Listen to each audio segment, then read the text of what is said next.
Olá, eu sou o Dr. Francinaldo Gomes, neurocirurgião, especialista em neuromodulação, epilepsia e cannabis medicinal. E neste vídeo eu vou falar para vocês quais são os principais sintomas da epilepsia.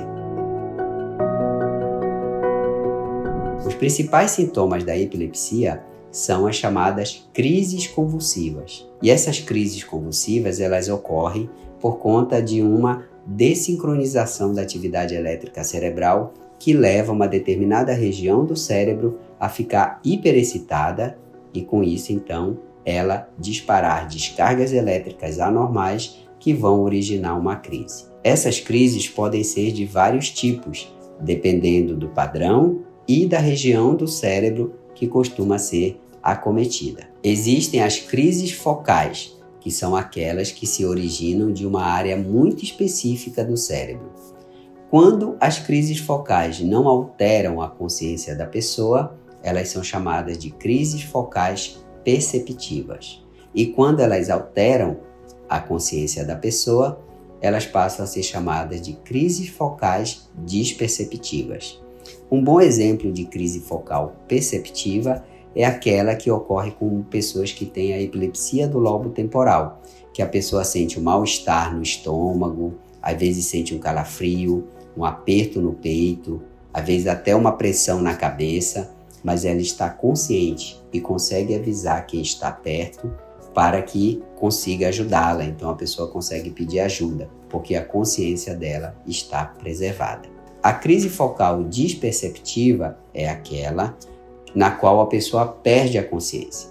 Ela pode já começar dessa forma ou ela pode vir em seguida de uma crise focal perceptiva. E ela se caracteriza exatamente pela perda da consciência. Então a pessoa fica com o olhar parado, ela fica fazendo movimentos, por exemplo, com a boca, ou movimentos com os braços ou com as pernas. Muitas vezes a pessoa fica pálida, como se tivesse perdido todo o sangue. Às vezes ela fica piscando. Outras vezes ela pode andar pelo ambiente, mexer nas coisas, executar tarefas como, por exemplo, abotoar e desabotoar a camisa, ou fazer movimentos como se estivesse varrendo, ou se estivesse colocando alimento na boca. Mas se essa pessoa for questionada, se você chamar essa pessoa, ela não responde, porque a consciência dela está comprometida.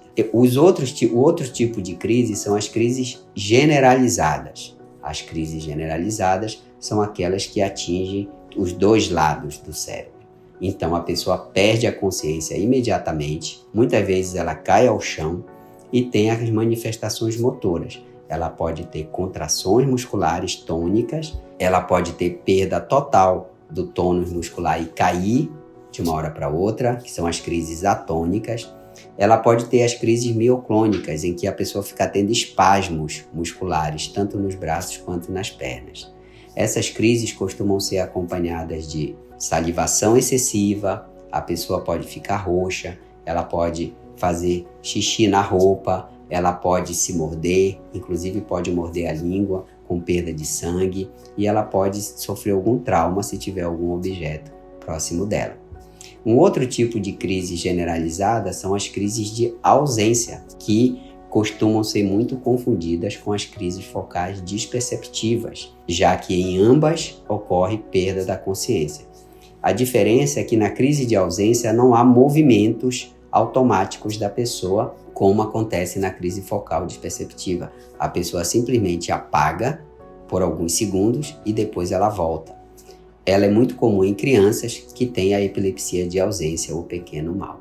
Existem outros tipos de crise, que são menos comuns, que podem seguir padrões bem diferentes dessas. Existem crises em que a pessoa apenas fica piscando, existem crises que acontecem muito mais durante o sono, existem crises que acontecem quando a pessoa tem muita exposição a determinados padrões luminosos e que podem, por exemplo, prejudicar a pessoa. O fato é que cada tipo de crise é importante para a caracterização diagnóstica da epilepsia e para que seja feito o tratamento correto. Para isso, é importante buscar ajuda médica, consultar um médico especialista, fazer os exames necessários para diagnosticar a causa e o tipo de epilepsia e iniciar o tratamento o quanto antes.